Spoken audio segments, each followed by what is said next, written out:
अस्सलाम वालेकुम नाजरीन, सईद बलोच एक नई वीडियो के साथ आपकी खिदमत में हाजिर है। नाजरीन, आज साल 2023 का आखिरी दिन यानी 31 दिसंबर है। कल से नया साल शुरू होगा।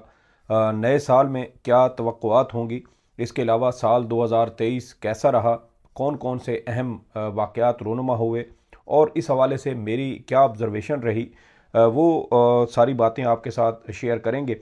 साल 2023 को अगर देखा जाए तो ये पाकिस्तान में आइन की पामाली का साल है। अगर इसका हम वन लाइनर बनाएं कि एक जुमला जिसमें आप पूरे साल को समो सकें, तो वो यही है कि साल 2023 पाकिस्तान में आइन की पामाली का साल था। इसमें बहुत सारे ऐसे वाक़यात हुए जिसकी बुनियाद पर मैंने ये अपना जो एक अपनी एक राय कायम की है। वो तमाम तर जो वाक़यात हैं, वो हालात व वाक़यात, वो आपके साथ इस वीडियो में शेयर करूँगा। लेकिन यहाँ पर यह भी बता दूं कि साल 2023 का आगाज़ यानी जनवरी का जो माह था, उसके आगाज़ में ही साबिक़ वज़ीर-ए-आज़म इमरान ख़ान की जानिब से एक बड़ा अहम सियासी फ़ैसला किया गया और उस सियासी फ़ैसले से पाकिस्तान की सियासत में एक भूंचाल आया। और इस साल 2023 का इख्तिताम भी आप देखें तो वो भी इमरान ख़ान के फ़ैसलों के गिर्द ही घूमता हुआ नज़र आता है। अगरचा पाकिस्तान तहरीक इंसाफ के 90% के करीब उम्मीदवारों के जो कागजाती नामजदगी हैं वो मुस्तरद किए जा चुके हैं। उनको जो आइंदा आम इंतखाबात हैं उससे बाहर रखने की हर तरह की साजिश की जा रही है, लेकिन उसके बावजूद इमरान ख़ान ने अपने मुखालफिन के हवास जो है वो उनको बिल्कुल आप समझे कि उनको शल किया हुआ है, मुअत्तल किया हुआ है। और यही वो करिश्मा है इमरान ख़ान का जो साल 2023 के आगाज़ से जो है वो शुरू हुआ और साल 2023 भी उसी के साथ इख्तिताम पजीर हो रहा है। लेकिन इस पूरे साल में इमरान ख़ान को तोड़ने वालों को नाकामी देखना पड़ी। पूरा साल पूरी रियासत कोशिश करती रही कि इमरान ख़ान को किसी तरीके से तोड़ा जाए, लेकिन रियासत इसमें कामयाब ना हो सकी और एक शख्स पूरे सिस्टम पर भारी साबित हुआ। देखें कि साल 2023 का आगाज़ पंजाब और खैबर पख्तूनख्वा में आम इंतखाबात अब जो सूबाई असम्बलियाँ थी उसके तहलील करने से शुरू हुआ, जिसके बाद एक आइनी जो प्रोसेस था वो मुकम्मल होना चाहिए था, लेकिन पीडीएम हुकूमत की जानिब से आइन को रोंदा गया, आइनी जो तरीक़ाकार था उसको रोंदा गया और दोनों सूबों में जो अब पाकिस्तान की कुल आबादी का तकरीबन 70-72% आवाम बनती थी, उसको हक़ राय दही से महरूम रखा गया। आइन की पामाली की गई, 90 रोज़ के अंदर इंतखाबात ना करवाए गए और इस तरह पाकिस्तान में आइन की पामाली का आगाज़ नाम नहाद जमहूरी यूनिवर्सिटियाँ कहलाने वाले और को आइन बनाने का दावा करने वाले और एजाज़ हासिल करने वालों ने ही आइन की पामाली का आगाज़ किया। उसके बाद फिर आप देखें कि मार्च के महीने में सुप्रीम कोर्ट और वफाकी हुकूमत के दरमियान टकराव की सूरत हाल रही। वफाकी हुकूमत ने पंजाब और खैबर पख्तूनख्वा में आम इंतखाबात के लिए फ़ंड्स जारी ना किए, सुप्रीम कोर्ट के हुक्म पर अमल दरामद ना किया, सुप्रीम कोर्ट के हुक्म की पामाली की, जजेस के ख़िलाफ़ जो है वो मुनज़्ज़म मुहिम चलाई गई और फिर 15 मई को सुप्रीम कोर्ट ऑफ पाकिस्तान के सामने पीडीएम ने एक जलसा किया और उस जलसे में सुप्रीम कोर्ट के जजेस के ख़िलाफ़ तज़हीक आमेज़ ज़बान इस्तेमाल की गई। इसके अलावा पंजाब में 14 मई को इंतखाबात ना करवा कर एक बार फिर आइन की पामाली की गई और फिर उससे भी बढ़कर 9 मई का वो वाक़या जिसमें साबिक़ वज़ीर-ए-आज़म इमरान ख़ान को जो है वो इस्लामाबाद हाई कोर्ट के अंदर से बड़े तौहीन आमेज़ तरीके से गिरफ़्तार किया गया और उसके बाद पाकिस्तान में अदम इस्तेहकाम और सियासी अदम इस्तेहकाम का एक ऐसा सिलसिला शुरू हुआ जो ताहाल ख़त्म होने का नाम नहीं ले रहा।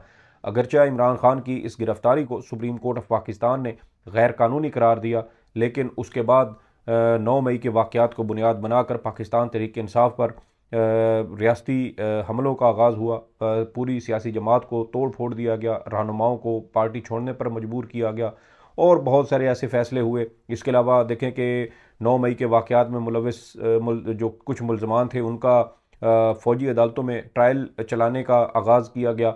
उसके हवाले से सुप्रीम कोर्ट में दरख्वास्त आई, सुप्रीम कोर्ट ने फ़ौजी अदालतों में आम शहरियों के ट्रायल को कलअदम करार दिया। उसके बाद नैब तरामीम का जो मामला था वो सुप्रीम कोर्ट ने नैब तरामीम को कलअदम करार दिया और इस तरह पीडीएम के सियासी रहनुमाओं के ख़िलाफ़ दोबारा एहतसाब अदालतों में मुकदमात बहाल हो गए। इसके अलावा रवां साल चीफ जस्टिस पाकिस्तान तब्दील हुए, 17 सितंबर को चीफ जस्टिस काजी फ़ाइज़ ईसा ने ओहदे का हल्फ उठाया और उनके ओहदे का हल्फ उठाने के बाद आइन की पामाली का जो एक सिलसिला चल रहा था वो मज़ीद तेज़ हो गया। 9 अगस्त को जो है तो 5 अगस्त को साबिक वज़ीर-ए-आज़म इमरान खान को तोशाखाना केस में इस्लामाबाद की ट्रायल कोर्ट ने जो है वो उनकी गैर मौजूदगी में सज़ा सुनाई और लाहौर से इमरान खान को गिरफ़्तार कर लिया गया। 9 अगस्त को पीडीएम हुकूमत ने असम्बलियाँ तहलील कर दी और 7 अगस्त को जिसके तहत इंतखाबात होना थे, 7 नवंबर को जिसके तहत आम इंतखाबात होना थे, लेकिन एक बार फिर आइन को रोंदा गया, आइन को पामाल किया गया और मुल्क में आम इंतखाबात ना करवाए गए और जहाँ 90 रोज़ में आम इंतखाबात होने थे वहीं आम इंतखाबात 180 रोज़ से भी ज़ायद के बाद अब 8 फरवरी 2024 को होंगे। देखना यह है कि इस हवाले से क्या सूरत हाल आगे बनती है। लेकिन रवां साल हमने ये भी देखा कि आइन ने पाकिस्तान पर अमल दरामद के हवाले से कोई भी इकदाम उसकी तनसीख की गई, उसकी नफ़ी की गई और आइन पर अमल दरामद की हर जगह पर हौसला अफजाई की गई। आम इंतखाबात के हवाले से आप देखें पाकिस्तान तहरीक इंसाफ जो मुल्क की सबसे बड़ी सियासी जमात थी, उसके जो कारकुनान थे, उसके उम्मीदवारों से कागजात नामजदगी पहले तो उनको ना दिए गए, फिर जब उनको जो कागजात नामजदगी जमा करवाने का सिलसिला आया तो उनसे कागजात नामजदगी वसूल ना किए गए, वसूल करने से इनकार कर दिया गया, छीन कर जो है वो लोग भागते रहे, उनके उम्मीदवारों को गिरफ़्तार किया गया, तजवीज़ कुनंदा और तायद कुनंदा को गिरफ़्तार किया गया, कागजात नामजदगी छीन कर फाड़ दिए गए और इस तरह जो धांधली का एक अमल था उसको मज़ीद तेज़ किया गया और आइन की पामाली का वो सिलसिला जो पीडीएम हुकूमत ने रवां साल के आगाज़ से शुरू किया था वो इस साल के अख्ताम तक जारी रहा। और आप देखें कि एक इंतहाई मुनज़्ज़म साजिश से, एक मुनज़्ज़म तरीके से पाकिस्तान तहरीक इंसाफ के मुल्क भर में मौजूद उम्मीदवारों के कागजात नामजदगी भूंडे जो जवाज़ थे उसको भूंडे जो नुकात बनते थे या उसके ग्राउंड्स बनते थे उसकी बुनियाद पर कागजात नामजदगी मुस्तरद कर दिए गए। अब रवां साल कौन कौन सी ऐसी बातें हैं जो मैंने ऑब्ज़र्व की वो आपके साथ शेयर करते हैं। साल 2023 आइन पाकिस्तान की पामाली का साल था। इस साल हमें एक तो इस साल ये असूल तय पाया कि आइन में लिखा कुछ भी हरफ आखिर नहीं है। इस साल ये भी जो है वो हमें मालूम हुआ कि सुप्रीम कोर्ट के फ़ैसले पर अमल ना किया जाए या उसको तस्लीम ना किया जाए तो ये भी जो है वो कोई बड़ी बात नहीं है। इसके अलावा इस साल ये भी तय पाया कि मुल्क गैर मुंतखब लोग भी चला सकते हैं। इस साल आवाम पर यह भी आश्कार हुआ कि हुकूमत के पास 2/3 अक्सरियत ना हो तो भी आइन में तरमीम की जा सकती है। ये बात हमें चीफ जस्टिस काजी फ़ाइज़ ईसा ने बताई, जिन्होंने सारी ज़िंदगी आइन और कानून का भोंपू बजाया था। लेकिन जब उनके पास इख्तियार आया तो उन्होंने कहा कि अगर किसी सियासी हुकूमत के पास 2/3 अक्सरियत ना हो तो वो सादा कानून साजी से आइन में तरमीम कर सकती है। और supreme court practice and procedure कानून के दौरान के समात के दौरान हमने देखा कि अपील का हक़ देने के लिए जिसके लिए 2/3 अक्सरियत दरकार थी वो सादा कानून साजी के ज़रिए उसको जो है वो मंजूर किया गया। इसके बाद इस साल ये भी तय पाया कि सुप्रीम कोर्ट को तकसीम कर दिया जाए तो उसके फ़ैसलों पर अमल दरामद नहीं करना पड़ता। इस साल ये भी तय हुआ कि आवाम की कोई हैसियत नहीं है, उनके हकूक़ अदा ना हो तो आसमान सर पर नहीं गिरता। इस साल ये भी तय पाया कि एक साबिक वज़ीर-ए-आज़म को अदालत के अंदर से दरवाज़े तोड़कर तज़हीक आमेज़ तरीके से गिरबान से पकड़कर गिरफ़्तार किया जा सकता है। इस साल ये भी तय पाया कि माँ बहन बेटी सांझी नहीं होती बल्कि अपनी अपनी होती है, सिर्फ़ अपनी माँ बहन बेटी के साथ बुरे सलूक पर ही तकलीफ़ होती है। इस साल ये भी तय पाया कि चादर और चार दीवारी का तक़द्दुस नहीं होता। इस साल ये भी तय पाया कि निहत्ती और मज़लूम ख़वातीन के लिए ये निज़ाम इंसाफ कुछ नहीं कर सकता। इस साल ये भी तय पाया कि हमारा पूरा निज़ाम गल सड़ चुका है, इसमें आवाम को देने के लिए कुछ भी नहीं बचा। इस साल ये भी मालूम हुआ कि आवाम की जान व माल की मुहाफ़िज़ पुलिस ही इज़्ज़त पर हाथ डालने में मुलव्वस है।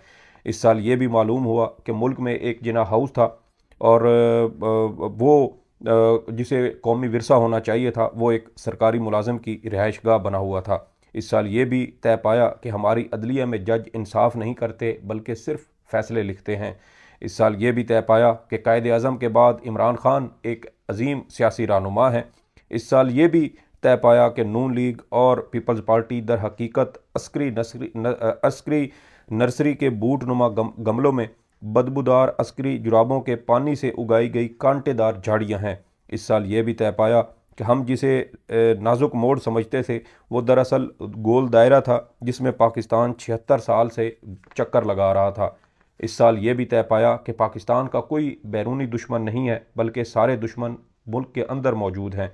इस साल ये भी मालूम हुआ कि पाकिस्तान इस्लाम का किला नहीं बल्कि अमरीका का लारी अड्डा है। इस साल ये भी तय पाया कि हम आज़ाद मुल्क में ग़ुलाम कौम हैं। इस साल ये भी मालूम हुआ कि हमारी अदलिया आज भी गैर जमहूरी क़ुव्वतों की सहूलतकार है। इस साल ये भी तय हुआ कि सिसिलियन माफिया वाकई पाकिस्तान में मौजूद है। इस साल ये भी तय हुआ कि अवाम जिसे ज़िद बना ले फिर उसको माइनस नहीं किया जा सकता। इस साल ये भी तय हुआ कि रियासत पूरा जोर लगाकर एक शख्स को नहीं तोड़ सकी। इस साल बहुत सी बातें हुई, बहुत सी छुपी हकीकतें हमें मालूम हुई, बहुत सारे मान जिन लोगों के साथ, जिन इदारों के साथ वाबस्ता थे, वो मान हमारे टूट गए।